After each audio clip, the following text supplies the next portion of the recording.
Hey everybody, welcome into the back room. I'm Andy Ostroy. Very excited to chat with Barry Sonnenfeld today. We'll get to Barry in just a second, but first, thanks for tuning in. We appreciate you listening, and we'd love to hear your comments. So email us at backroomandy@gmail.com and or post on our social media, and we'll read some feedback next time.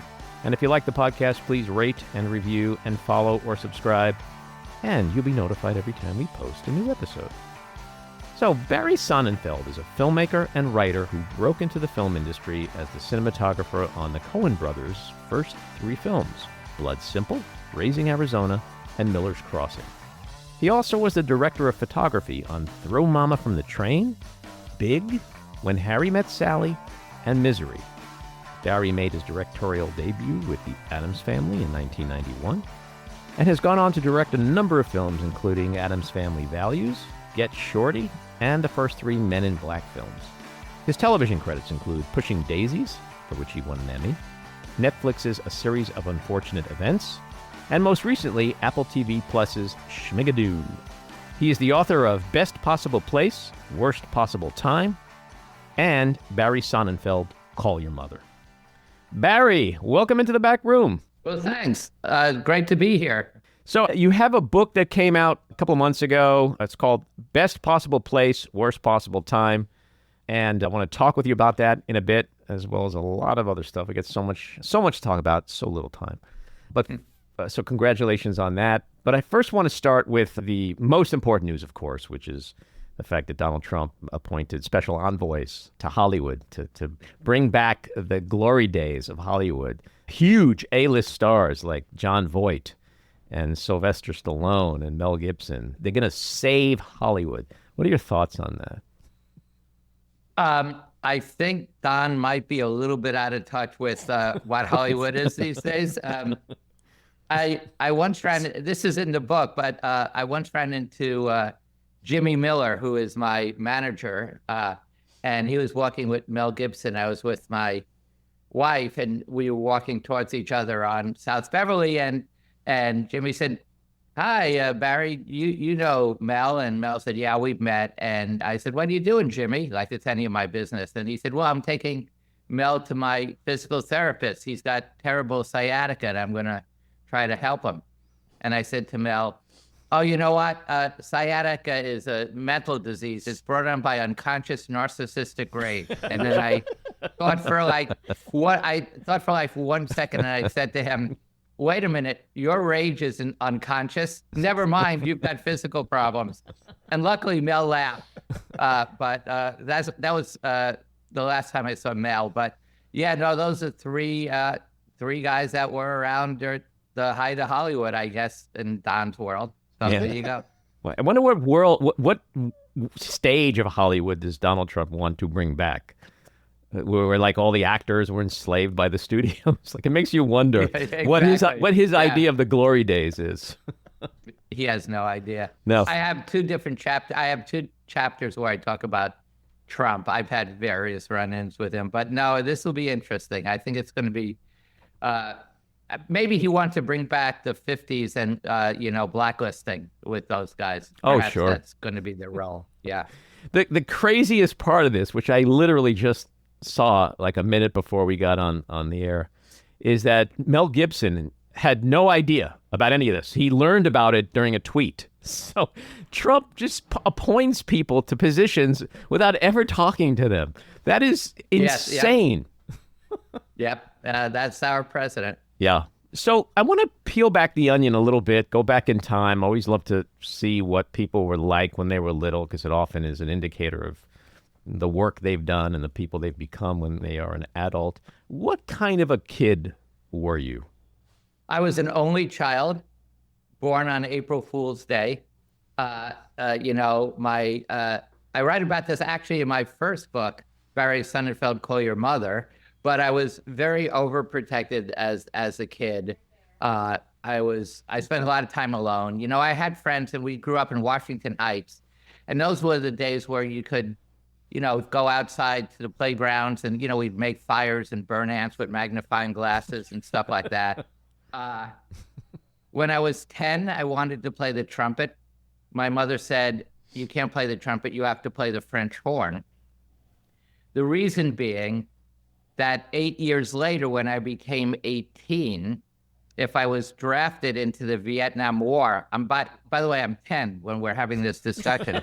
But if 8 years later, when I'm 18, if I'm drafted into the Vietnam War, there aren't a lot of French horn players, so I'll be put in the Army band instead of the infantry. This was my mother's thinking. She also said, if I went away to sleepaway school, others call it college, she would commit suicide.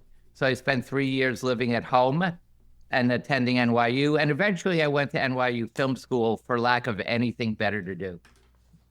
I was a very good still photographer. And my mother convinced, and I also like to write. My mother convinced me that all movies were words and a lot of still pictures put together, which actually is not the case. But then I went to NYU, discovered I had an ability as a cinematographer, got out of NYU, bought a used 16 millimeter camera. This is before video. And I felt if I owned a camera, I could call myself a cameraman without being a dilettante. And I was at a Christmas party and I just ran into Joel Coen, who I hadn't known. He told me that he and his brother Ethan had written a script for Blood Simple, and they were going to shoot an imaginary trailer and use the trailer to raise money to shoot the feature. I said, well, I own a camera. Joel said, you're hired. I shot their trailer. We spent a year raising the $750,000 to make the movie. But the important part of the story is that the first day Joel, Ethan, and I were on the set of Blood Simple was the first day the three of us had ever been on a movie. None of us have worked their way up. So I tell people, decide what you want to be in life and become that. And that's what happened for Joel, Ethan, and I. We had never been those intermediate steps. Like I was never a camera assistant or a camera operator or anything like that. What kind of camera did you have back then? I was never interested in film. So the camera I had as a still photographer was a Leica M2 with both the 35 millimeter f2 Summicron and the 21 millimeter f3.4 Angulon. And, I wanted to be a street photographer like Gary Winogrand or Lee Friedlander or Elliot Erwitt. But I didn't think I was going to be good enough. But then when I got out of film school and bought that 16 millimeters CP16 reflex, that's what got me to meet Joel and Ethan. I shot 9 pornos, which helped pay for the camera rental. Yeah, I want to ask you about that. You had you had an interesting 9 days after you got out of NYU. It's too long a story, but my first job, I bought the camera with a buddy, who was also a cameraman, and he knew a porn producer and got us shooting 9 feature-length pornos in 9 days. So that was a real tight schedule. We were working like 21-hour days for 9 days, and it was disgusting. It's the most unerotic experience you could ever have, is being on a porno set. I do not recommend it. I would imagine that a lot of kids, guys, when they get out of college, like if they want to do porn, it's in front of the camera, not behind the camera. I guess. That's not good either. No. Well, I would say anywhere in porn is probably not anything your parents would be proud of, right? No, I told my parents about it. I think Dad was kind of proud that I was able to pay off half the camera purchase after those 9 days. And probably when they were talking to their friends, it was watered down, like to the point of, yeah, our son's in film. Yeah, really. Sure, nobody ever got the real story. My parents were pretty liberal, and I was pretty vocal. So I'm guileless, and I keep no secrets. Yeah. I think everyone knew what I was doing. And I think one thing you and I have in common is narcissistic mothers. Oh, yes. She, as I said, she wouldn't let me go to college. She threatened suicide. Suicide was her go-to bargaining chip. Constantly suicide, constant suicide. And she had me page at Madison Square Garden while Jimi Hendrix was warming up in the 19,600 people. That's where Barry Sonnenfeld, Call Your Mother's, the title of my first book, comes from. I was a senior at Music and Art High School, still a French horn player 7 years later, so that stuck. And my mother said I could go to the concert. By the way, I'm 17 years old, and I'm asking my mother for permission to go to a concert, as long as I'm home by 2 a.m. And at 2:20 a.m. came the page at Madison Square Garden. That is... which meant, it meant that I knew my father was dead, so it wasn't all funny. So by the time I got to the payphone, I'm weeping uncontrollably, and I said to my mother, "What happened to Dad?" And she said, "What are you talking about?" And I said, "Well, did Dad die?" And she said, "No, he didn't die. I thought you died. Why would you think I died?" Because it's 2:20. I told you to be home by 2. I said, "Didn't they tell you the concert was still going on?" And she said, "Yes, but they couldn't confirm you were there." So that was my mother. I'm a big Hendrix fan, so that story resonates with me big time. I wish I had seen Hendrix. My mother killed Hendrix, by the way, because 8 months after the paging, he died. And I'm pretty sure he never got over that page. I think that's pretty... So I apologize to you, a Hendrix fan, about my mother.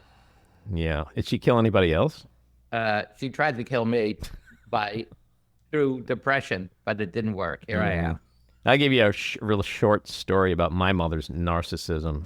After my wife, Adrienne Shelley, the filmmaker who made Waitress, after she was murdered, 6 months later, after Searchlight bought the film, they were going to do a premiere in Madison Square Park. And my mother calls me and says, "Andrew, do you have a copy of Waitress, like a DVD?" I said, "No, I don't." "Why?" I don't want to see it in a theater with other people. It's very upsetting, and I would just like to see it at home." I said, "Well, we don't have it." And Adrienne's mother, her brothers, me, my kids, my family, we're all coming to see. Now, mind you, I have a 2-year-old daughter who we had when Adrienne was killed. So I'm going through rough times. She goes, I can't do it. You sure you can't get a... I said, "No, you have to go see the film." And then she says to me, "You don't know what I'm going through." Of course. Of course. I didn't know what she's going through. So, bada bing, bada boom. We told the story of hooking up with the Coen Brothers, and I want to talk about that in a little bit. Mm-hmm. But at some point before that, I'm sure you just woke up one day and said, "Show business. This is a place I want to be." Do you remember what age that was when that first got on your radar? No, you're confusing me with many other people. I truly had no interest in film. I was not a filmophile. I didn't go to films by myself, or the last scary film I ever saw was Jason and the Argonauts, whenever that came out. I couldn't see a scary film after that. Really, I had no interest in film, and I really just went to NYU Graduate Film School because it would keep me out of the job market for another 3 years. But and I didn't think I was going to make it as a still photographer, but literally no interest in film. Wow. And then when I got out of film school, over the 3 years at film school, what's great about the program at the graduate level, I don't know what it's like at the undergraduate level, is everyone did everything. You couldn't just major in editing or screenwriting or cinematography. So you had to direct films, write films, be the sound person for someone, and then they would be your script supervisor. So you were constantly working on films. And I think that was really important for me in who I became as a cinematographer, because I always viewed myself as a friend of the director more than the cameraman. So I was just as often talking to directors about wardrobe or about energy and stuff like that. So I will say, I think I would have been, I probably wanted to be an architect, but I thought there was too much math, or an astronomer, but I thought there was too much math. But I had no interest in the film business and didn't really care that much about movies. I just fell into it. Wow. Sorry to say. No, it's fascinating to hear how people get their start, and often just fate and being in the right place at the right time. Yeah. So you started your career as a DP, I think in '82, and one of the first things you shot was The Clash, Rock the Casbah, which may have the best storyline ever on IMDb. Quote, Jewish limo driver picks up Muslim hitchhiker and they travel together to Austin, Texas to see a rock concert. Was that a crazy film shoot? It was a rock video. It was a 3-minute video for Rock the Casbah. And I shot it with the same guy I bought the CP16 with. By that time, I think we also had an Arri 16 SR. So we had 2 cameras that we owned. And again, we would do any job as long as we could get the camera rental. We would work very cheaply for a salary because we were still paying off mortgages now on 2 different cameras. But we were down in Austin, Texas for a couple of days, but it was just a 3-minute film. It was, and we were just doing what the storyboard said, but it was fun. And then, so you mentioned Blood Simple, the Coen Brothers, Joel and Ethan. As you mentioned, it was their first feature, but it also starred a newcomer in her debut role, Frances McDormand. Right. All of them, of course, went on to achieve tremendous success. We often use the phrase through the lens of as like a metaphor for how we view people and view things. But you literally were the guy looking through that lens at these artists. Were you able to clearly see at that point all that greatness, that you were working with future icons? None of us did. They were very long days. They were really hard. We were like a machine. We had storyboarded all the scenes at Joel and Ethan's apartment at 280 Riverside Drive. Then we go down to Austin, Texas. We then find the locations and we re-storyboard everything and also hire an architect who draws floor plans for us.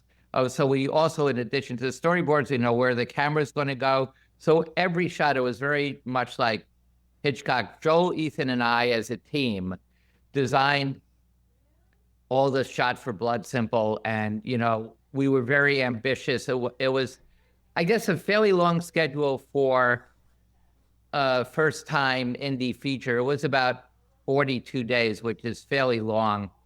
But we were very efficient. But no, none of us felt we were, making anything artistic or that it was going to change our careers, which happened the day it opened at the New York Film Festival, and the Times gave it a great review, and suddenly we were on our way. But while we were shooting, you didn't look at anyone's acting and think, oh my God, Fran's going to win multiple Emmys and Academy Awards, nor did you think Joel and Ethan would win multiple Academy Awards for writing and directing. And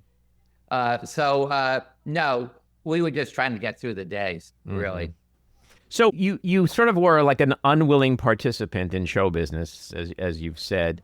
You started out as a cinematographer. You've been a producer, but then you made a transition to directing. That was something also that just kind of fell in your lap in a way? Yep. I had no interest in being a director. I was successful as a cameraman. I really enjoyed my job. I took it very seriously. I felt that I was in control of my craft. If I wanted something to look a certain way, I could achieve that. I was really good with choosing lenses and moving the camera. And I was finishing Misery, and I was at the Four Seasons Hotel with my wife, and we were watching the Indianapolis 500 when the front desk called from the Four Seasons and said, there's a package for you. And I said, send it up. And it was a script for Addams Family and a note from Scott Rudin saying, meet me at 2 hours at Hugo's, which is a West Hollywood restaurant. And I want you to direct it, And so I read the script, which wasn't very good at that point, but I was a huge Charles Addams fan. I grew up reading his cartoons in the New Yorker, and they're very much visually what I like, which is that he lets the reader find where the joke is, and his cartoons were always very visual. So I met Rudin, and I said, I'm not looking to direct. Why me? And he said, Well, I went to Tim Burton and Terry Gilliam, and they both passed. And I thought, if I can't get any good directors, maybe I'd try Barry. That's always great for the confidence when you start Well, you playing. know what? I love honesty. I love honesty. You know, whenever I get studio notes or I'm sending the studio like a new draft of something or a new edit, I said, don't waste your time or our time by starting. First of all, we want to thank you for all the things you've done based on our last round of notes. You really just say all the things you don't like. Don't do that because you don't believe it anyway. Right. So I loved his honesty. So what he meant was he wanted a visual stylist. And I was known as a cinematographer from Raising Arizona and Blood Simple and 3 O'Clock High and Throw Momma from the Train. And then, and then some normaler comedies like When Harry Met Sally and Misery, which isn't a comedy. But I did a lot of visual stylization, and Scott knew he didn't want a comedy hack. He'd rather fail by getting someone who could stylize something, and that's what I was known for. So it wasn't a totally stupid idea, but what scared me is I had no idea if I would know how to work with actors. Interesting. You know, when I told my 20-year-old daughter, Sophie, that I was going to chat with you, she said to me that The Addams Family was written by Carolyn Thompson, or one of the writers, and she wrote Edward Scissorhands, which is one of her favorite movies of all time. There's no question here. It's just throwing Sophie some props. Well, tell Sophie that she is a credited writer, but Paul Rudnick, who then wrote Addams Family Values, did a page 1 rewrite, and really the script is based much more on what Paul did than what Caroline did. Caroline was lovely, but there were too many, strangely, because Edward Scissorhands isn't like this, but there were just too many setups and jokes. The script was too jokey, and Rudnick gave us structure. So who were your influences when you were coming up? Who did you look to and say, oh, that person is awesome, and I'd love to have that kind of career someday? Mickey Mantle. He was my favorite Yankee. I could name all the Yankees in that era, but Kekich, Mickey Pepitone. Mantle, I would say. Let's go for it. Horace Clarke. Oh, no, before that. No, way before that. Oh, okay. No, Bobby Richardson, Moose Scourin, Oh, okay. Tony Kubek, Cletus Boyer, Roger Maris, Hector Lopez, Whitey Ford, Yogi Berra. So, yeah, we're talking 10 years before Pepitone and those guys. Although Joe is good. Here's the thing. In film, and again, I had no interest in film, but over the years, I would say my favorite director is Stanley Kubrick.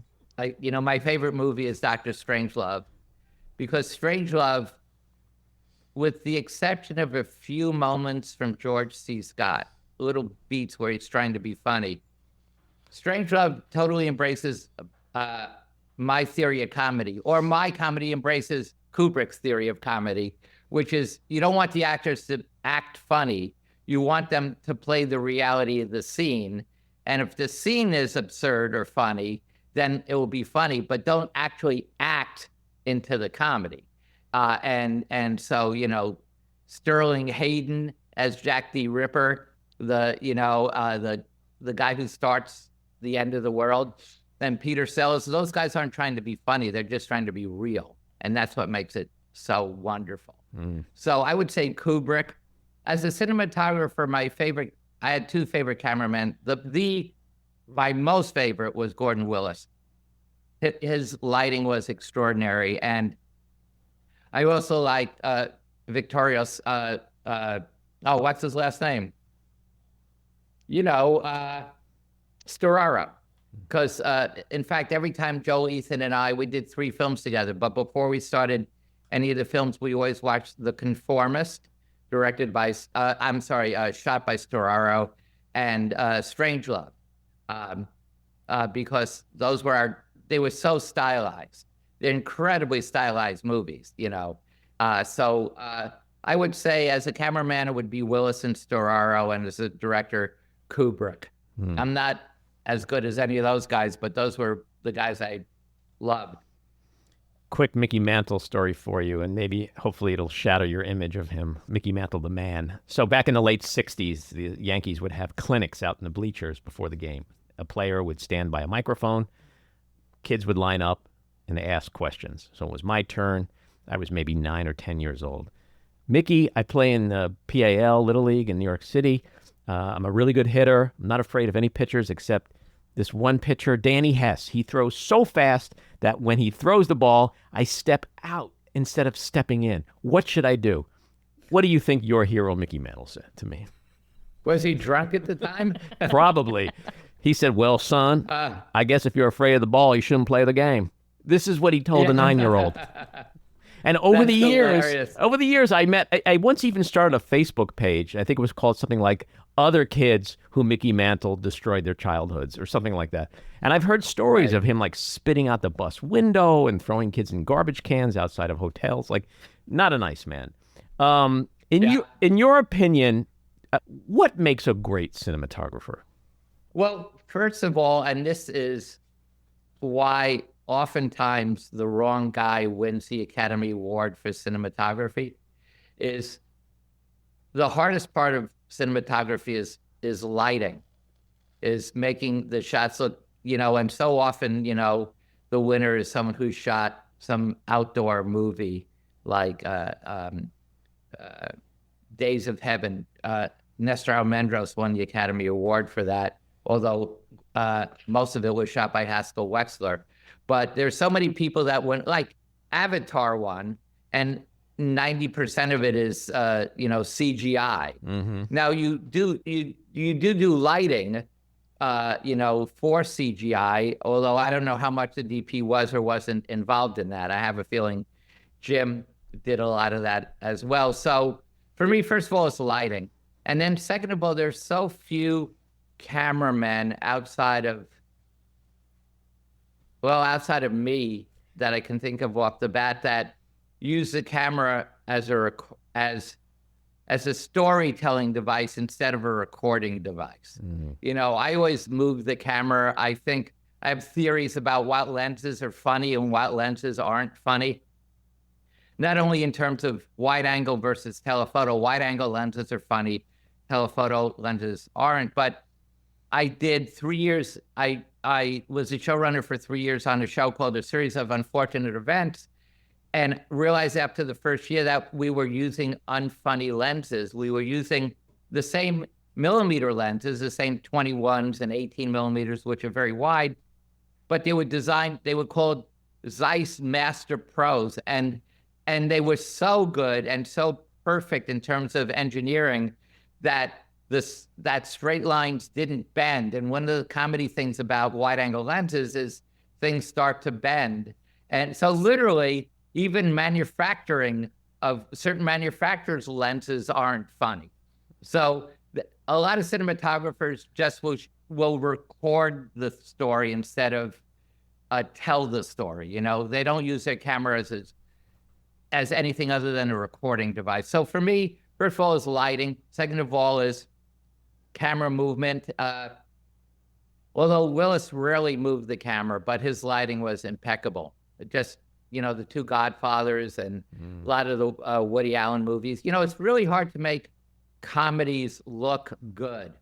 And Willis on Annie Hall did a great job on making Woody's movies be funny and look good. It's really hard. What makes a lens funny and another lens not funny? Okay, I'll explain it to you. If I'm shooting a shot of you from the waist up, and I'm on a 75 millimeter, to get you waisting up, I'm probably 8 feet away from you. And you could bend forward or move back, but as a ratio of where you are in that frame, it won't change very much because the camera's so far away. You can bend forward 18 inches, but you won't change in size of your image. Mm-hmm. If I'm on a 21 millimeter shooting you from a waist up, you bend forward 18 inches and you're now in a close-up. Right. Because the camera is so much closer to you. So there's a comedic energy. The fact that you can just lean forward or lean back, and it has such a difference. Also, here's another thing. When you shoot with wide-angle lenses, the audience unconsciously knows the camera is close to the actors, and they feel they are in the room with the actors. If you're Michael Mann or one of the Scott brothers, and you're on 100, 200 millimeter lenses, 20 feet away, shooting the same size frame, the audience in an unconscious way knows they're not as emotionally involved. It's the weirdest thing, but I can tell that, Billy Crystal worked with me on Throw Momma from the Train, and all the lenses were super wide angle. And then years later, he did City Slickers, and he called me and said, the DP is using long lenses, telephoto lenses. Is the movie going to be funny? This is on City Slickers. And I said, nope. And I was wrong. So I can be wrong, but I had trained Billy, and he had seen the results of using these wide-angle lenses on Throw Momma. Yeah. I mean, you got to go with what you feel is right for the moment, for the film. And I guess sometimes it works, sometimes it doesn't. But it's really interesting to hear you explain that. So let's talk about the book. Great title. Tell the story of how you got that title. I was going to call, for a long time, the book was going to be called Idiots in Charge. But I was worried that it implied I was the idiot, and so I decided on a more obscure title, which is Best Possible Place, Worst Possible Time. Now, one interpretation of that could be Best Possible Place, Hollywood, Worst Possible Time now, but that's not what I meant. It was about 2:20 in the morning, witching hour for me, because that's when I got paged at Madison Square Garden. I was on the set of Men in Black 2 as a night shoot, and I was sitting next to Will. I direct from a saddle, sitting on top of an apple box. So I was sitting on the saddle on an apple box, sitting next to Will in a director's chair. And Tommy Lee came out of the camper. He was called. We were almost ready to shoot, middle of the night. And for lack of anything better to say, and I don't know why I said this, I said, "Hey, Tommy, tell me why life is like a tampon." And Tommy, who did not know I was going to ask him this question, with no hesitation, said, "Barry, life is like a tampon. You're always in the best possible place at the worst possible time." Will Smith fell out of his chair. I fell off my saddle, which I did often. But anyway, I'm not sure that story will make your podcast, but that's it. That's how the title got its name. It's a quote from Tommy Lee Jones. Not only will it make the podcast, it's the highlight of the podcast. Quite a sage that Tommy Lee Jones is. But you say he's, quote, a hyperactive 6-year-old. Give him a prop and he will break it. Sounds like there was a lot of fun on set with Tommy. Well, yes and no. Tommy's very intimidating. And, again, this is in the book, but the first day of shooting with Tommy had never been in a comedy before, I don't think. And the first day of shooting, Tommy is talking to an alien named Mikey. Mikey is speaking in an alien language. So it's already funny that Tommy is understanding what Mikey is saying. And Mikey has all these flippers and appendages. And Tommy's line to Mikey, after listening to Mikey's excuse for being on Earth, Tommy's line is, "That's enough, Mikey. Put up your hands and all your flippers." Although Tommy says, "That's enough, Mikey. Put up your hands and all your flippers." Cut. Hey, Tommy, it's going to be funnier if you don't acknowledge that all your flippers is funny. See, for you, this is just Joe Friday, another day at the office. So Tommy, for 20 weeks, thought he didn't like my direction because I wouldn't let him be funny. And the truth is, you only want one funny guy in your comedy. You want Lewis and Dean Martin. You want Abbott and Costello. You want George Burns and Gracie Allen. You don't want Jerry Lewis and Jerry Lewis, you know? So I had Will Smith being, you know, as a funny guy, and Tommy's supposed to be the straight man. So Tommy, for 20 weeks, didn't really like my direction. However, Tommy and Will, thank God, loved each other. They had tremendous chemistry. And let's face it, Men in Black is totally a buddy movie. It barely has it's barely a science fiction movie.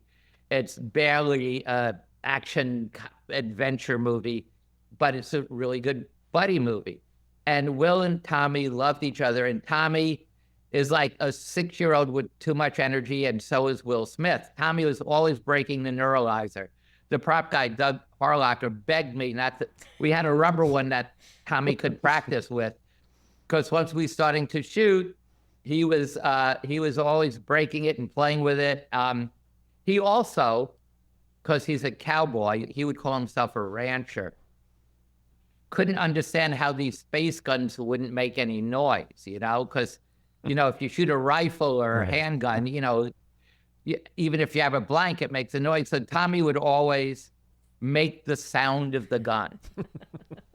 So I roll camera, Will and Tommy hold up their guns.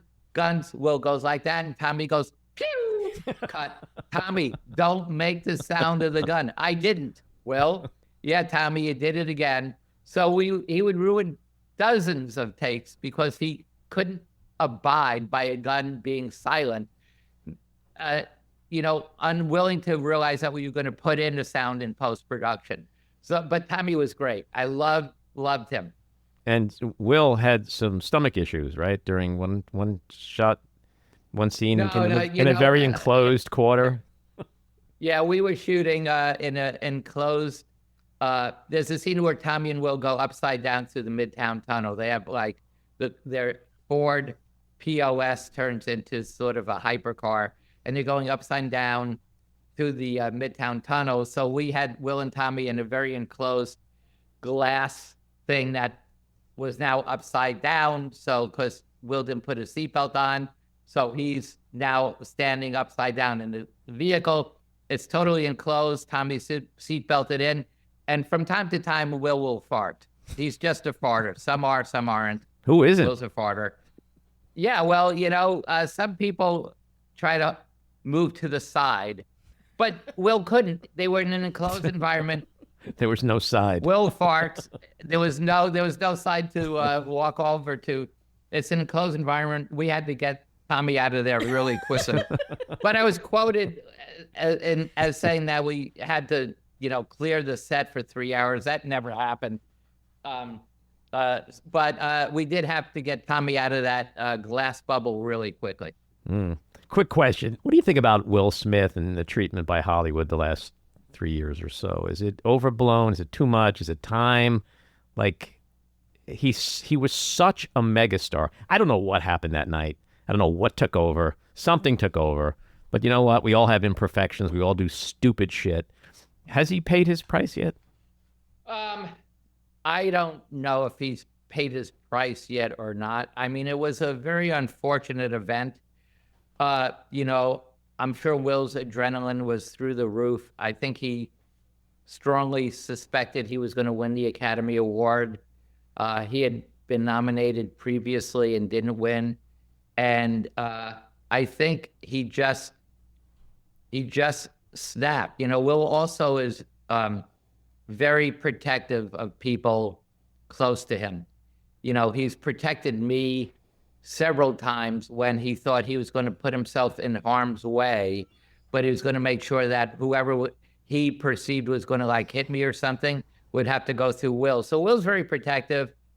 What he did was totally out of control wrong. Mm-hmm. And the fact that the night wasn't only about him, you know, but that's hard to realize in the moment if you're Will Smith, who, you know, plays certain roles where he's very pursuit of happiness, and he is that sort of superhero guy. I'm very outside Hollywood. I don't know if it's overblown or not. At the time, the punishment was not overblown. I don't know. I don't know. It was really bad, and I'm not giving Will any excuses for what he did. I just have a feeling I know what happened, which is just he had just way too much adrenaline, and in that moment he did something that was so stupid and so about him and not about the night that it was. Yeah, but like when you think that Donald Trump is back to the Oval Office and Will Smith is still kind of out in Siberia, just I don't know, it's a little bit of an upside down world these days. Right. So, what made you write the book now, and was it a lot of fun to dish on some Hollywood people? It really wasn't about dishing on Hollywood people so much as giving an honest stories of what actually happened. It wasn't to dish. It was just, I'm a storyteller. You know, I really enjoyed writing my first book. It was really easy for me. And it was lots of fun, and I really enjoyed the process, and gave me something to do between movies. And then I was asked to write a second movie I was asked to write a second book that was specifically with short chapters that could be read on the toilet. That was what the publisher said to me. So there's like 80 chapters. Some chapters are 1 page, some are 8 pages, but most are 3 or 4 little vignettes about that are told in a chronological order. So it feels like both there are big stories and big arcs. How I moved from cinematography to directing to producing, and then there are small arcs, which are the 80 separate chapters. But I really enjoy writing. I'd like to write another book. I'm thinking about some ideas. I don't know if it'll be fiction or nonfiction, but it's also one of the few things you can do after 40 years in the film business, to be able to do something where you don't get notes from studio executives or from actors who don't want to do this, or it's really, you're back to being totally in control of your craft, which is something that I really enjoy. My late wife, Adrienne, used to say all the time to me that, she's just got to write it. You write it, you can control it. You can, as an actor, you give yourself the best parts, What is the silent schmuck? Rob Reiner taught me the silent schmuck, and he got it from a screenwriter and a playwright named Herb Gardner. But the silent schmuck is the most passive-aggressive thing you can do, which is to call someone a schmuck silently, which is, let's say you're sitting with the hair and makeup people, and the hair person says, well, here's one shade of blonde, and here's B, which is a darker blonde. Which you prefer? And you go, you know what? I like A. And they go, A? Schmuck. The schmuck is silent. Or the other way they can do it is they could go, you say, I like A. And they go, really? Schmuck. So both really or repeating what you just said back to them is getting the silent schmuck. And I hate it. I much prefer someone to say, let me tell you why. I know you said A, but let me tell you why you might prefer B. A lot of the wardrobe you've picked is this color. And you go, you're absolutely right, but I still prefer A, so I'm going to change the wardrobe. Or you go, thanks, that's really great. I'm glad you mentioned that. Let's go with your choice. But what you don't say is, really? Because now you're giving them back the silent schmuck. So I much prefer, I hate passive aggressive, because if you react to it, they go, hey, back off. I was just kidding. It's such a Trumpian thing to do. So you shot 2 of the most iconic scenes in movies of, I'll say, the last 40 years, but maybe even ever. One of them is the piano scene in Big. How challenging was that scene to shoot? I'll tell you, that scene in Big was very challenging for both me and the 2 actors, Tom Hanks and Robert Loggia. Loggia was an older guy by then. And the problem with Penny is Penny liked to do many, many, many, many takes. And between takes, her direction would be, do it again. That's not directing. Because here's the thing.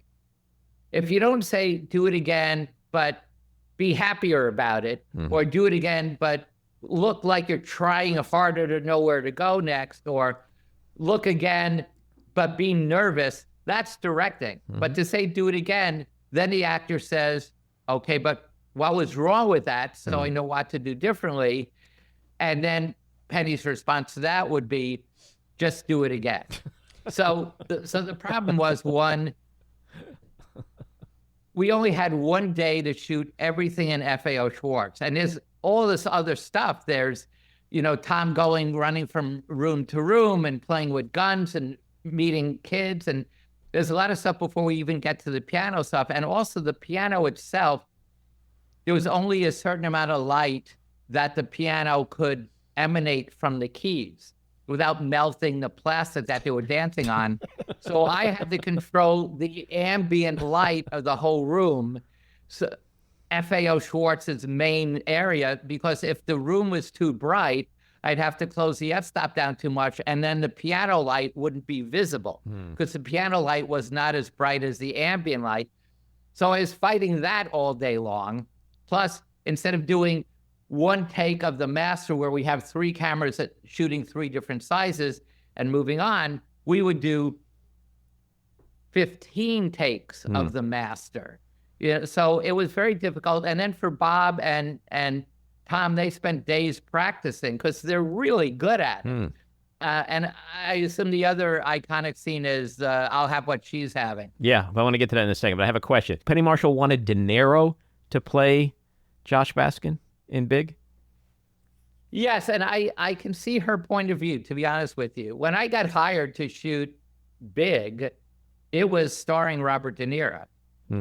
And the reason why that could have been very funny, look, Hanks was brilliant, and I can't imagine anyone being as good as Tom. Having said that, Tom is a kid. So you've got a kid playing a kid. De Niro is a grown-up man. So De Niro in those same scenes could be even more surreal. I don't think it would have worked commercially. And what happened was Barry Diller, who ran 20th Century Fox at the time, refused to hire De Niro. And Penny finally agreed to Hanks, but we had to wait for Hanks to finish his previous movie. So I went off and shot Throw Momma from the Train, and then came back and shot, because that's how long we had to wait for Hanks. So I shot a whole other movie and then came back and shot Big. But Hanks and I really enjoyed working together. And, again, we would be shooting in that loft that Hanks has, and, Penny would be literally on a lounge, getting a massage. And she would moan during takes, and then you would hear her go, cut. And I go over to Penny, because she wouldn't get up from the massage, and I say, what do you want to do, Pen? She'd say, let's go again. I go, okay. Do you want me to tell Tom? Yeah, you tell Tom. I go over to Tom. Hey, Tom, Penny wants to do it again. Tom says, okay, just ask Penny, what she wants me to do differently. So I go, you got it, Tom. Go back to Penny getting the massage. Hey, Pen, Tom wants to know what you want him to do differently. And she would say, tell him just do it again.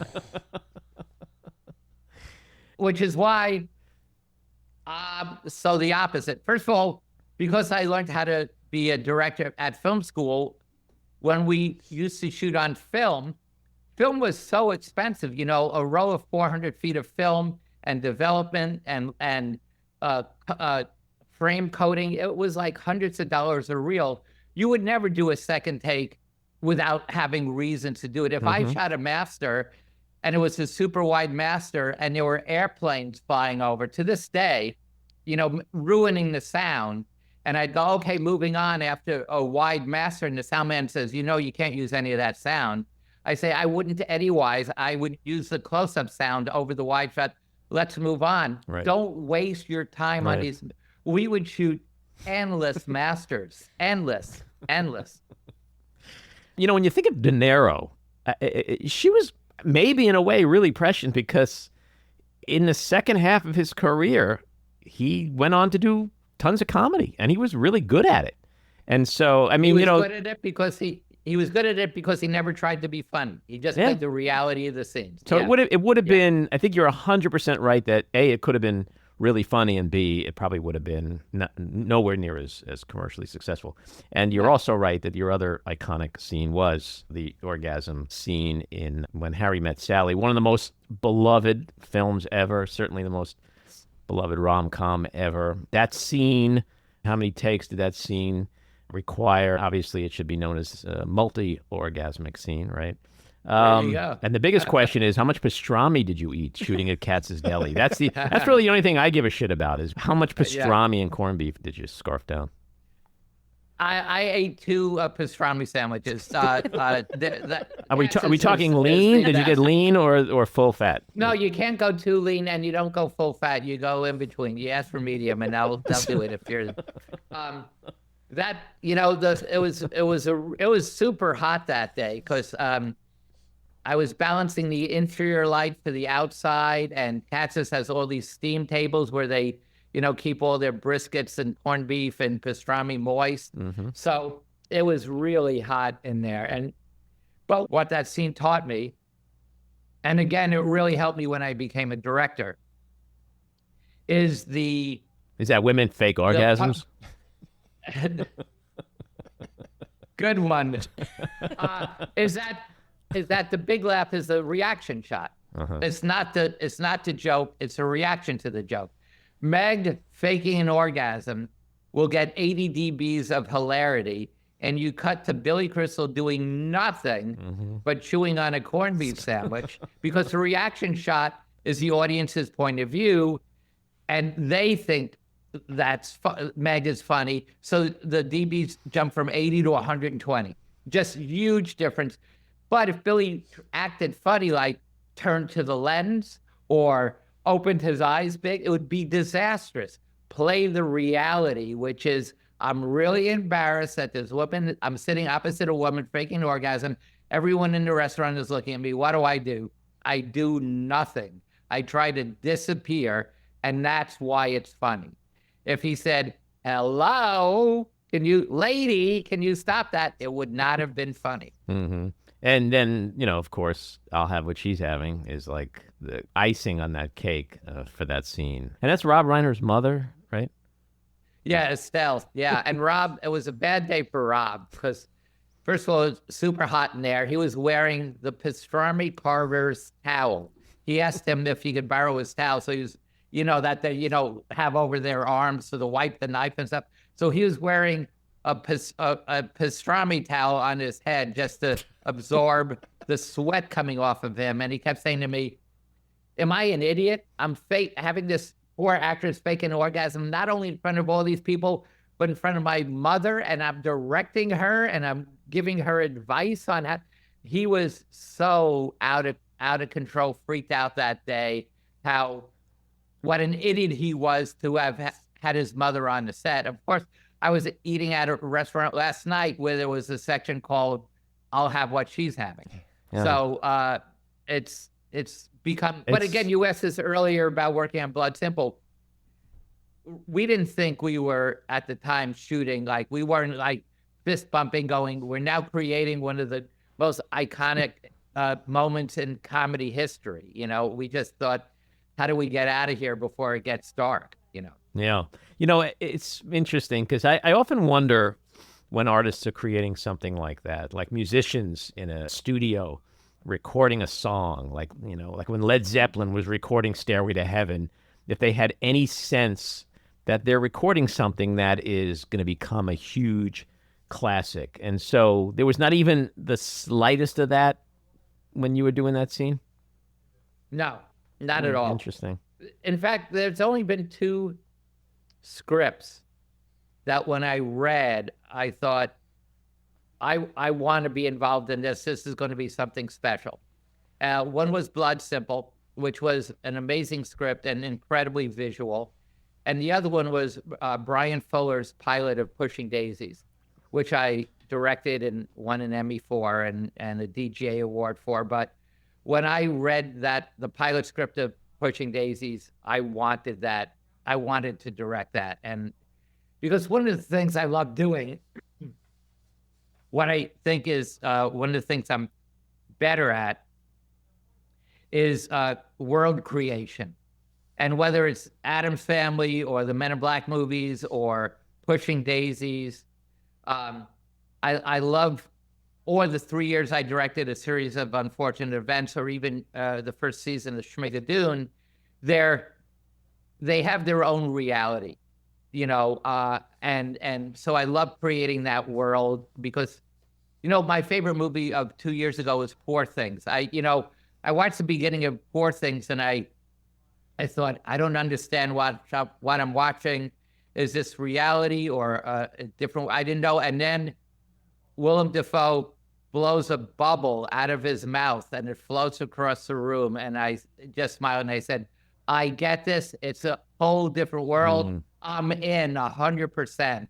And I love the lighting and the production design and the direction and Emma Stone. And so for me, world creation is what I look for when I look for projects to direct. And those 2 scripts, Pushing Daisies and Blood Simple, were the 2 scripts that I felt this is going to be something special. But when we were shooting When Harry Met Sally, we thought we were making a nice romantic comedy, but every day it's not about that. As you know, it's about making the day, and the actor is sick and we got to go to a cover set to find something else.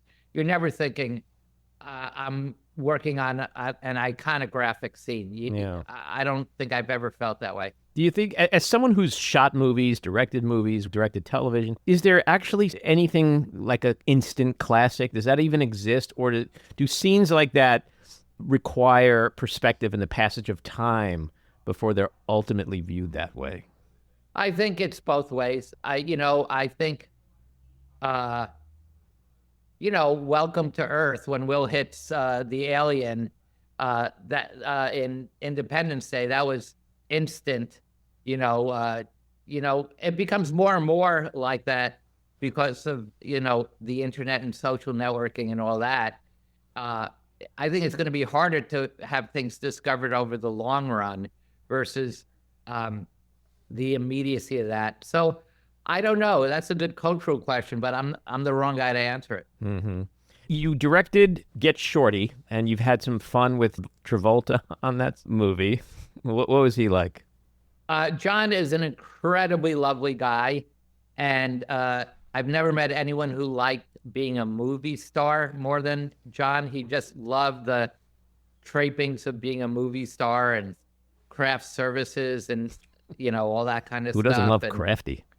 Yeah, I know, crafty. Well, until late in the 90s, New York City craft services sucked. It was really bad. It was just awful. LA always had good craft services, but not New York until the turn of the century, I think. But John just, maybe he's dyslexic, I don't know, but he had a real hard time memorizing lines, and he didn't memorize lines. And, the whole thing about comedies is comedies play in master shots, action and reaction in the same shot. Cary Grant dressed in Katharine Hepburn's aunt's bathrobe, while Katharine Hepburn is calling Cary Grant Mr. Bones, which isn't his name, in front of Katharine Hepburn's aunt, is really funny because it plays out in this master shot. And you see Cary Grant keep trying to interrupt. So if the actors don't know their lines, then you can't play the scene in master shots because you need actors to come in with the lines quickly and not stutter and not say, oh, I'm sorry, I messed up again. So John just didn't know his lines, and that was a real problem, especially since Gene Hackman, knew all of his lines and would get angrier and angrier. And because he couldn't yell at John because he was working with John in scenes on screen, he had to vent his anger at me. So I was his punching bag, Gene's punching bag for 12 weeks. But I invited it. I told Gene, yell at me all you want. Yell at me because he said, what do you want me to yell at you? I said, because you've been yelling at me and you're not mad at me. You're mad at John, and you can't yell at John, but you got to yell at someone. So I just want you to know, yell at me. I don't care. And he yelled at me throughout the movie, the making of the movie. But Gene is really good at it in that movie because he didn't try to be funny, and he was hilarious. Is that a common thing where a lot of actors just can't memorize? Not like John. There was never an experience like John. It's the only time we use cue cards on any movie I ever worked on. And John just couldn't memorize his lines, and it became a phobia with him. I'd have to spend nights on the phone with him discussing how many words we could lose in tomorrow's scene. It was tough, but he was great in the movie. He won a Golden Globe, and he was great in the movie, but that's because in part, he's just so charming, and in part, we did a great job editing his performance, where we literally took sound from other takes and put it into his mouth. So we used the best visual take with 3 or 4 different pieces of audio to make one contiguous line of dialogue. Interesting. So one of my favorite films of all time is Goodfellas. You shot part of that film? Yeah, what happened was Goodfellas was shot by Michael Ballhaus. And Michael and I, we were both cinematographers, and we both had the same crew in New York City, the same gaffer and the same grip. And Michael had an out date on Goodfellas because he had to go to LA to start shooting Mike Nichols' Postcard from the Edge. So the last 2 weeks, Michael had to leave, and Michael suggested I come in to shoot the last 2 weeks of filming because I had the same grip and electric crew. I knew the guys, So all the beginning of the movie, which is when Ray Liotta's young, when he's just a kid, I think Tony LoBianco might be his dad. All that beginning stuff of the movie, I would say I shot 90% of that beginning stuff until he became Ray Liotta. And that was great. To work with Scorsese for 2 weeks was fun. I overlapped De Niro one night. My first night of shooting was De Niro's last night on the movie. And I remember De Niro and Marty would sit next to each other, and they would have a television monitor, and they would be watching playback. And then I sat right behind them, and De Niro would elbow Marty and whisper, and then Marty and De Niro would turn around, both look at me, and start laughing hysterically, right? So then, and I never knew why. And then, so the next night, now De Niro's gone, and I say to Marty, hey, and also, you don't really ever want to see De Niro and Scorsese laughing hysterically. It's really disconcerting. So the next day I said to Marty, hey, were you and De Niro laughing at me all last night? And Marty, in that staccato way, went, yeah, sure. And I said, well, why? He goes, well, look at you. That's all he said. But what he meant was, I'm very enthusiastic. I jump up, I do things, I say, hey, let's move this over here, let's do this and this. And also, I looked very young for my age. I was probably in my early 30s. And I always wore a tie every day. So I didn't look like a typical guy you would see on the set being in charge of the crew. Because I looked young, I wore a white shirt and a tie every day, and I was really enthusiastic. So Yeah, they were laughing at me all the night before. Those two guys together would scare the shit out of me. I'm just going to put that out there right now. No. Looking back on your career and all the work you've done and all the experiences you've had and written about, is there a memory that stands out that is just one that you absolutely love, and then another one where you just would love to run away from? I'd like to run away from Wild Wild West. I really didn't enjoy working on that movie or working with John Peters, who was a producer, who was a bully and a screamer. He insisted on this horrible scene with Will Smith in drag, which I was embarrassed to shoot and never should have shot. And I mean, there are parts of that movie I really like, but I wish I'm embarrassed by how much I didn't like about Wild Wild West, and I didn't like the experience at all. And also, I was in a bad mood, and I was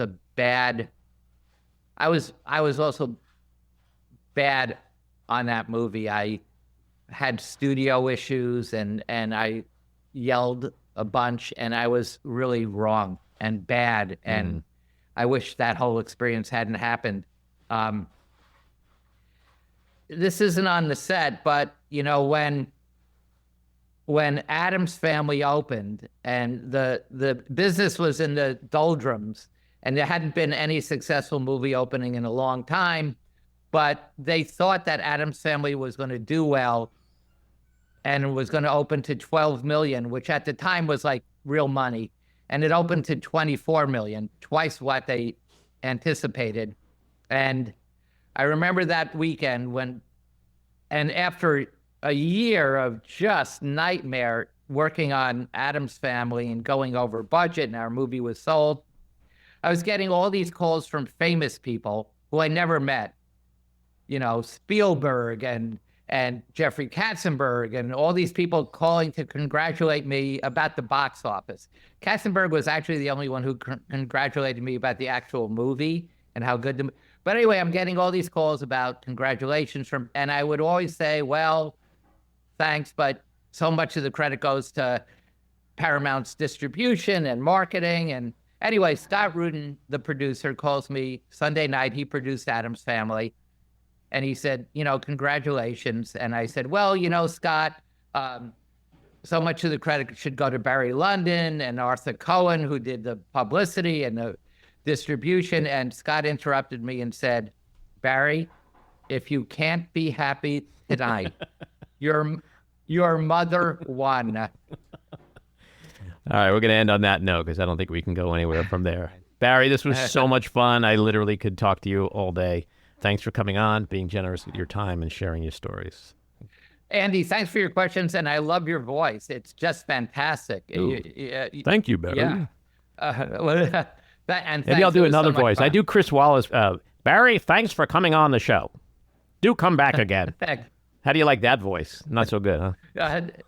It's okay, but it's an obscure. Let's just say this: it's an obscure choice. I thought you were going to go with Chris Walken. That's an easy one. I dabble in impressions. Most of the time I fail. And it's so frustrating because the easiest ones that everyone seems to be able to do are the ones I can't do.